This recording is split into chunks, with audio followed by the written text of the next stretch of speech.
Bapak Ibu Saudara yang kekasih dalam Kristus Yesus Tuhan kita, selamat bertemu kembali dengan kami HKB Pekarnolong, HKB Petertua di luar Pulau Sumatera yang selalu bersama-sama dengan saudara di dalam renungan malam Shalom. Dan untuk memulai renungan malam ini, mari kita berdoa. Kami puji Engkau Bapa di dalam segala kasih karunia-Mu yang kami peroleh sepanjang waktu, sehingga kami masih memperoleh nafas kehidupan hingga malam ini. Biarlah malam ini kami bersama-sama dengan Engkau dalam firman, agar kami dikuatkan mengikut Engkau. Di dalam Yesus kami berdoa. Amin. Saudara-saudara, firman Tuhan dalam renungan malam Shalom pada saat ini sebagaimana ditetapkan oleh HKBP dalam almanak kita ambil dari Mazmur 18 ayat 35 sampai 36. Demikian firman Tuhan. Mazmur 18 ayat 35 hingga ayat 36. Yang mengajar tanganku berperang sehingga lenganku dapat melenturkan busur tembaga. Kau berikan kepadaku perisai keselamatanku. Tangan kananmu menyokong aku, kemurahanmu membuat aku besar. Demikian firman Tuhan. Saudara-saudara, inilah sebuah pernyataan iman dari Daud, salah seorang raja yang hebat di tengah-tengah kepemimpinan bangsa Israel. Tetapi saudara-saudara, apakah Daud begitu dipanggil menjadi raja? Apakah dia seorang yang hebat? Ternyata tidak. Ketika terjadi pemilihan menjadi raja yang disuruh oleh Tuhan melalui Nabi Samuel, sebenarnya Daud tidak mempunyai kriteria atau syarat menjadi raja. Karena perawakannya kecil beda dengan kakak-kakaknya, dan kehidupannya sehari-hari hanyalah seorang gembala, tidak seperti kakak-kakaknya seorang prajurit. Karena itu dari segi latar belakang pribadi, kemampuan dan pekerjaan, dia tidak mempunyai syarat menjadi seorang pemimpin. Tetapi melalui kuat kuasa Tuhan, dengan pemilihan Tuhan, dia menjadi salah seorang raja yang paling hebat.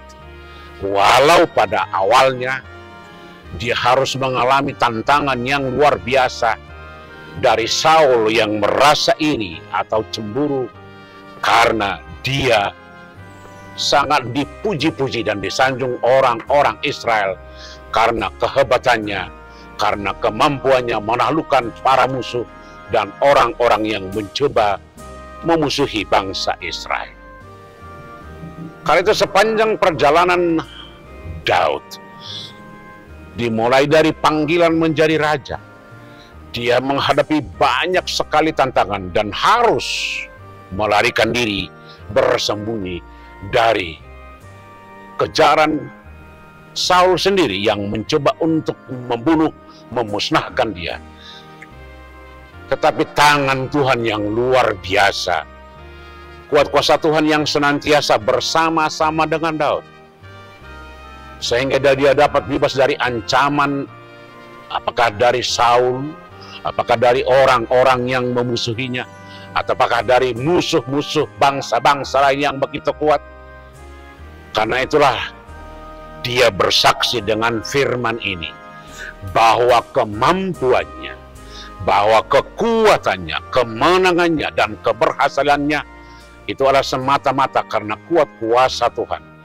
Karena dengan kesaksian ayat 35 dia berkata, yang mengajar tanganku berperang sehingga lenganku dapat melenturkan busur tembaga.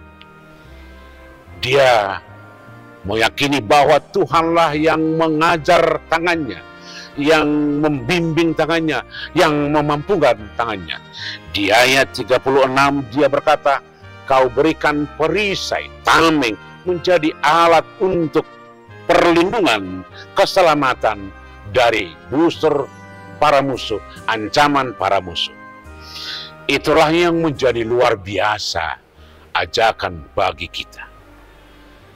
Ketika Daud menyuarakan ini, sebenarnya inilah kesaksian-kesaksian orang-orang percaya pada zaman ini. Kata-kata Daud ini seakan-akan sangat tepat ketika Kristus mengatakan ini kepada orang-orang percaya. Melalui Kristus, melalui Yesus, Tuhan menguatkan dan memberi keselamatan bagi setiap orang percaya. Setiap orang percaya dimampukan oleh Tuhan untuk melawan segala kekuatan musuh, apakah dosa, apakah kejahatan, apakah iblis, apakah kuasa-kuasa dunia, agar jangan-jangan menjadi takluk dengan dunia ini. Dan kemudian Tuhan menyediakan keselamatan dari dunia ini untuk memperoleh kehidupan yang abadi. Bukan dosa lagi yang berkuasa, bukan kejahatan lagi yang menaklukkan kita, tetapi kita yang menaklukkan itu. Bukan lagi dunia ini yang merajai kehidupan setiap orang.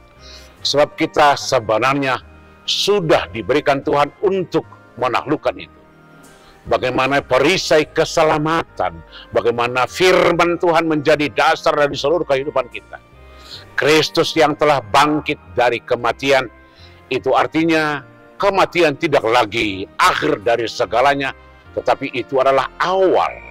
Yesus yang telah bangkit dari kematian itu adalah cikal-bakal bahwa kita akan bangkit dari kematian untuk menerima kehidupan yang kekal. Yesus yang telah bersama-sama dengan Bapa di sorga adalah contoh yang konkret bagaimana orang-orang percaya sebenarnya sudah disediakan keselamatan dan kebesaran. Karena itu pernyataan Daud ini, bagaimana pemeliharaan Tuhan mulai sejak dia dipilih menjadi raja, hingga dapat memperbesar, memperluas wilayah kerajaannya, dan menegakkan keadilan dan kebenaran di tengah-tengah kerajaannya. Itu mencapai puncak ketika Yesus datang menguatkan orang-orang percaya untuk menegakkan keadilan dan kebenaran di seluruh dunia ini. Jadilah orang-orang yang telah menerima kekuatan, yang telah menerima keselamatan, yang telah dimampukan untuk menaklukkan dunia ini. Amin. Kita berdoa. Kami puji Engkau Bapa yang memberikan kami kekuatan, kemampuan untuk mengalahkan kuasa si jahat, dan yang memberikan kami keselamatan melalui kematian kebangkitan Yesus Tuhan kami. Ajar kami untuk memahaminya, dan ajar kami untuk senantiasa hidup seturut dengannya. Hanya di dalam Yesus kami berdoa. Amin. Anugerah Tuhan kita Yesus Kristus, kasih setia Allah Bapa, dan persekutuan dengan Roh Kudus kiranya menyertai saudara-saudara sekalian. Amin.